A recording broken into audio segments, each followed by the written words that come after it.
Esse é o segundo vídeo aqui no canal sobre lei da atração. E no primeiro eu falo com mais detalhes sobre o que é a lei de causa e efeito. Que a lei da atração nada mais é justamente essa tentativa de fazer parecer fácil, o que na verdade é fácil, porque é natural você conseguir o que você quer. E sim, o que a gente chama de fácil, na verdade eu tô chamando de fácil, é justamente como que nós vivemos de acordo com esta lei, que não tem como fugir. É como se existisse uma roda e porque, vamos dizer assim, existe um movimento, aquela roda não deixa de girar. E essa é justamente a ideia da lei de causa e efeito. Existe um movimento do universo e esse movimento do universo faz com que toda a ação, ou seja, né, todo o movimento que uma pessoa faz tenha uma, vamos dizer, reação. Ou seja, toda causa, toda ação vai ter uma resposta. Então, quando eu digo fácil, não é no sentido de que, eu faço aqui meia dúzia de manifestações para o universo e eu vou ter o que eu quero. E quando eu falo fácil é justamente nesse sentido de que não tem como uma causa não ter um efeito. Assim de simples. Não tô dizendo que os efeitos são exatamente imediatos, ou exatamente como alguém acha que deve ser. Aí é que tá, vamos dizer, a questão da sabedoria, de poder saber ter, paciência, e dois, inteligência mínima para compreender de que a coisa não funciona tão linear assim. Então se eu ajudo alguém, imediatamente vou ser ajudada? Não necessariamente. Eu expliquei em outro vídeo com mais detalhes justamente sobre como isso funciona, o que é a sua verdadeira intenção por trás de uma ação, que é justamente o que se registra no universo. Aí, bem, tudo bem. Esse vídeo é mais para falar sobre o poder da fé e o poder da prática em si. Se quiser mais detalhes de como a lei funciona, vai nesse outro vídeo sobre lei da atração, que tem mais detalhes. Mas aqui eu gostaria de justamente trazer esses dois fatores, né, que é a fé, que é o acreditar, e a prática. Então vamos falar primeiro da prática em si, porque é o que, vamos dizer, é a ação em si, né? A fé é justamente essa manifestação, mas o que eu consigo fazer para aprofundar a minha fé é a prática. E o que eu quero dizer com a prática?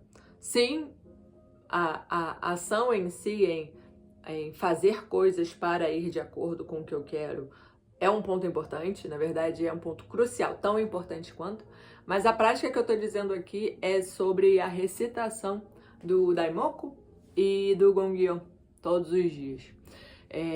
Você conseguir, e esse é um exercício de fortalecer a fé, mas a fé eu vou falar daqui a pouquinho. Então a prática em si, né, que é você orar todos os dias. Aí a gente fala, tá bom, orar todos os dias, mas como é que funciona isso? Quando a gente está recitando Daimoku, né, que a gente está falando Nam-myoho Renge Kyo, Nam-myoho Renge Kyo, Nam-myoho Renge Kyo, repetidas vezes, pelo tempo que você achar correto, que você, não é nem correto a palavra, mas que você achar confortável, que você puder no seu dia, porque às vezes você está com pressa, é bom fazer de manhã, é indicado você fazer de manhã e à noite também, mas às vezes você acorda tarde ou tem muita tarefa para fazer, né, ajeitar as crianças para levar para a escola, ter que de repente fazer comida, enfim, a gente sabe que amanhã pode ser atribulada, e para isso, às vezes, a oração é negligenciada. E eu tenho que enfatizar aqui como o Daimoku e o Gongyo da manhã são cruciais. Justamente para você poder começar o seu dia com uma determinação de vitória. Às vezes, quando a gente acorda no susto, naquela correria, justamente é como se você começasse o dia daquele jeito, e não é nada místico, tá? O que eu tô falando, mas é meio que óbvio. Quando você começa um dia meio de maneira atribulada, é como se a sua mente estivesse atribulada e você carregasse aquela sensação e aquele modus operandi pelo resto do dia. Então, o meu conselho aqui é você conseguir justamente se organizar, conseguir colocar a oração como uma prioridade no seu dia e pelo tempo que for possível, pelo tempo que couber na sua manhã, tá bem? Tendo dito isso, a prática em si é justamente a recitação do Daimoku e do Gongyo, e o Gongyo é a leitura de 2 trechos, de 2 capítulos do Sutra do Lótus, tá? E o Gongyo, ele pode ser feito mais rápido, na verdade ele pode durar 10 minutinhos ali, dependendo da velocidade que você faz. Não existe uma velocidade correta, até porque no início, como ele tá em outro idioma, pode parecer mais complicado, né? Mas como a gente faz todos os dias, chega um momento que a gente decora. E aquilo ali fica fácil de fazer. O ponto principal da prática em si é justamente você conseguir fazer esse exercício de se sentar, de conseguir observar a sua própria mente enquanto você está fazendo aquela oração, que nada mais é do que um juramento de que você vai ser uma pessoa melhor. É um juramento de que você vai se esforçar para vencer no seu dia. É um juramento de que você acredita na lei mística, nessa lei de causa e efeito. E que você como que entrega, você só vai dar o seu melhor e sabe que terá as suas respostas no momento devido e da maneira correta, e que você só vai permitir que esse movimento aconteça. É assim que funciona. Então, a prática, você orar diante do Gohonzon, porque tem esse também detalhe, né? Como é uma cerimônia, não é simplesmente você sentar e, enfim, começar a fechar os olhos, né? E começar a fazer a sua oração. Pelo contrário, a gente é incentivado a fazer essa oração, esse Daimoku e esse Gongyo, de olhos abertos, como se fosse polindo todos os seus sentidos. O que eu quero é justamente estar muito ativa. Eu não estou tentando me conectar com algo muito fora de mim. Na verdade, essa lei, eu sou parte dela. Porque já como eu sou parte do universo, isso também está dito melhor explicado em outro vídeo, como eu faço parte disso, eu só tô, como eu posso dizer, me conectando naquela cerimônia com a lei fundamental que eu sou parte, eu só não estou com consciência. Então, quando eu faço essa oração diante do Gohonzon, o que acontece é que eu estou meio que ativando a minha consciência e permitindo que eu me integre nesse ritmo do universo. Basicamente é isso, tá? Eu espero que tenha ficado claro, eu tenha explicado bem. Ou não tenha viajado demais, mas viajar eu não viajei não, é por aí. O negócio é que eu tenho usado as palavras certas, mas enfim. E aí, essa prática, né, esse Daimoku, esse essa cerimônia que a gente faz todos os dias, de manhã, de noite, ela é diante de um objeto de devoção, que é o Goronzon. Esse Goronzon, ele é um papiro, ele é um rolo, um rolo com os escritos ali, né? Foram feitos pelo Nichiren Daishonin quando ele atingiu a iluminação e compreendeu a verdade do mundo, né? Obviamente tem o Buda, enfim, essa parte histórica do Buda Shakyamuni na Índia, não sei o quê. Ele é justamente ele entendendo os ensinamentos do Buda Shakyamuni, tá? Não é fazendo um melhor do que o outro, não. É porque, enfim, fazendo esse parêntese aqui para não ficar muito complicado, ou do tipo, tá viajando, nada a ver, isso aí nem é o budismo correto, não. Nos últimos dias da lei, que são, acho que 1500 anos, mas não, 1500 não. Acho que é por aí, 1500 anos depois da morte do Buda Shakyamuni, que são os últimos dias da lei, que é justamente essa época de caos, essa época de infidelidade, essa época de dúvida, essa época de terror. Iria surgir um Buda em que revelaria a forma correta de praticar, tá? Só fazendo esse parêntese aqui, porque senão pode confundir ou descredibilizar, né? O que eu tô dizendo, como tá viajando, mas tem que estudar para poder saber isso. Enfim, então o Nichiren Daishonin, que é o Buda dos últimos dias da lei, esta época que vivemos até agora, por muitos kalpas, ele justamente faz a inscrição do Goronzon no seu estado iluminado, dizendo que aquilo ali é justamente o reflexo ou é como se fosse o reflexo do estado de Buda. É como se fosse ordenado o que é essa lei de causa e efeito, todas as divindades protetoras, como se fosse o universo organizado ali em um papel de rolo. Assim, pronto. E aí, tá, mas aquilo ali é místico? Não, como falei, aquilo ali é uma representação do que nós somos. É uma representação da nossa própria vida, que também é o próprio universo. Então, como se fosse a oportunidade que eu tenho de olhar para um espelho limpo e eu aqui toda confusa no meu auge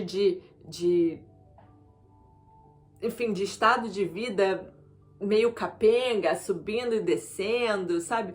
Eu consigo justamente ao recitar o Nam-myoho Renge Kyo e me conectar com essa lei do universo. Porque aquilo ali é a representação, é como se fosse um lembrete.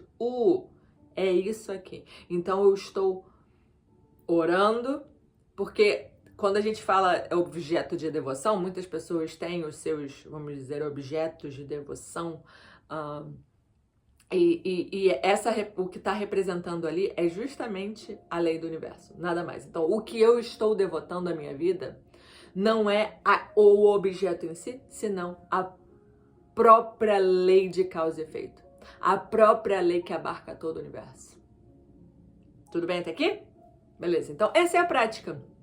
Eu não estou entrando em detalhes sobre o que significa Goronzon, sobre o que é o Nam-myoho Renge Kyo, ou o que é exatamente o Sutra do Lótus, a recitação, né, do Sutra do Lótus, dos dois capítulos do Sutra do Lótus, mas essa é a prática.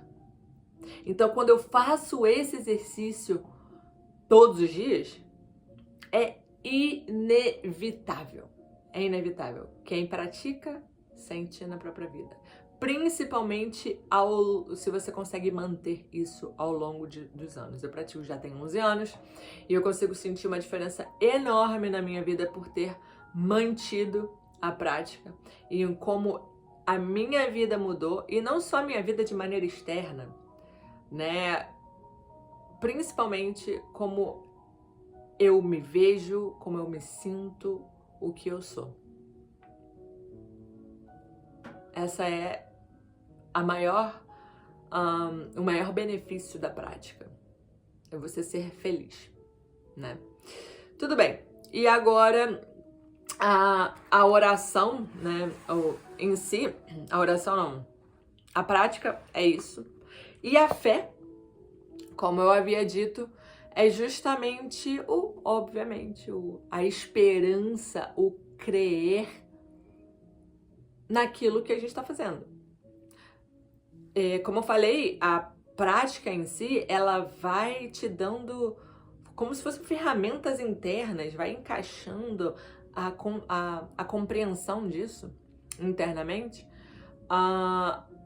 Mas o que a gente precisa é justamente acreditar naquilo, e a prática vai consolidando isso ao longo do tempo.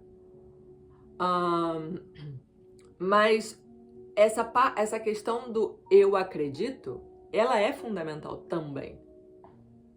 Porque é como você pode fazer um teste muito simples na sua vida e tentar fazer alguma coisa nova e começar já com aquele pé de eu não consigo fazer isso. Ou com aquela sensação de vamos, eu consigo, vai ser difícil, eu posso até errar, mas eu vou conseguir. Esses dois, eu nem gosto muito dessa palavra, mindset, mas essas duas crenças, né, determinam justamente o resultado. Assim de simples. Então, quando eu começo qualquer empreendimento, qualquer coisa com eu não vou conseguir, é muito difícil, não vai dar certo, pode ter certeza que você tá certo. Porque é pouquíssimo provável que a coisa ande de maneira positiva com esse sentimento. O oposto também é correto. Então, se você começa qualquer coisa, qualquer empreendimento, qualquer tentativa, seja física inclusive, né, de eu vou conseguir, você pode ter certeza que apesar de repente você não conseguir na primeira, mas você continua com aquela sensação de que você vai conseguir, só basta praticar, só basta se esforçar, só basta se aprimorar, a coisa vai dar certo no seu tempo. Então, isso é fé, tá? Seja você materialista ou não, isso é fé.